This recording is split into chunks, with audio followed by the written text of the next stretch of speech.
Come September and the city of Pune becomes the focal point of India's tourism map. Built around the traditional festivities of the Ganesh Chaturthi, Pune assumes the role of India's cultural capital. No doubt the tribute to the elephant-headed god is the central focus, but around it is structured a spectacular pageant and a series of cultural and sports events that showcases the richness of the Indian heritage.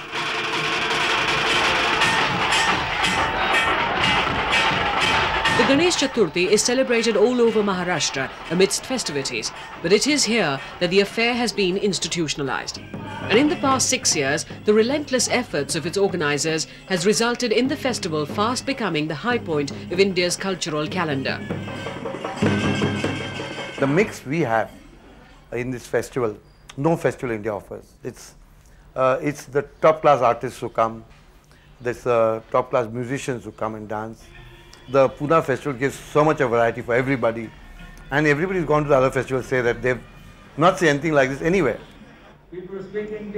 Coinciding with the onset of Ganesh Chaturthi this year, the festival was inaugurated by the Vice President Mr. K.R. Narayanan amidst traditional gaiety. And as the frenzied dancing of traditional folk artists gathered momentum, it was impossible for the audience not to get involved. Close on the heels of the dancers arrived that quintessence of benevolent gods, Ganesh, the elephant-headed deity from the Hindu pantheon, in his mouse-drawn carriage, heralding 10 days of unrestrained frolic under his benign gaze. So it is that we see some of the greatest names from India's music tradition performing here.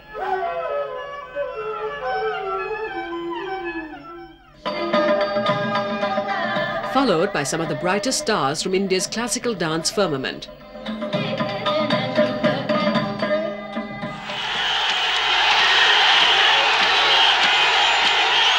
But what gives the festival its distinctiveness are the series of rural events, including the bullock cart race. Here, in the backdrop of a traditional Maharashtra village, the visitors get to cheer and root for their favourite bullock teams. An event popular with the foreign tourist. What the foreign tourists have liked best is the bullock cart races. They really enjoy the bullock cart races. And so we are giving them a glimpse of the rural India also when they come here. The 1994 Pune Festival was memorable for other reasons too.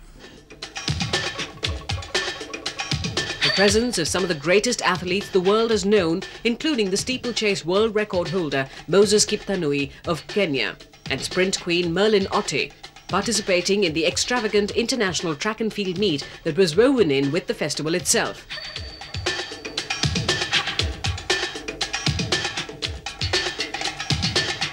Coming as it did as a precursor to the Asian Games at Hiroshima, the event exposed Indian athletes to the highest standards of international class while promoting athletics itself in the country. In India, there's a hang-up about cricket and more cricket and tennis, but the mother of all games is athletics.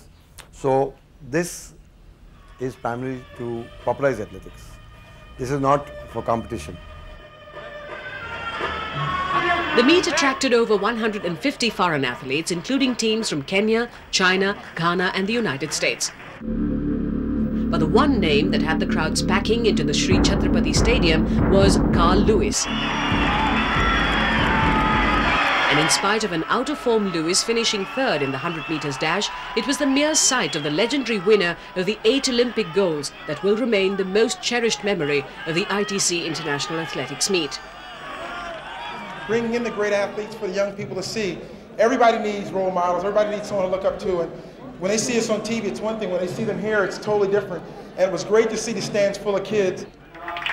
The evenings, however, belong to the Lord Ganesh. And in this temple, Dagru Seth Halwai, one of the richest endowments in India, we watch the 101st year of this puja being celebrated.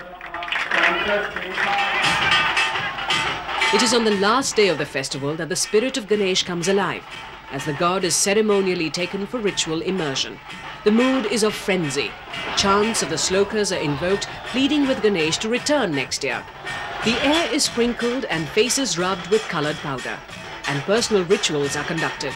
Throngs of devotees accompany the huge Ganesh statues as the long procession moves to the beaches and rivers. There, with the deafening roars from the disciples, the pot-bellied elephant god is immersed into the water.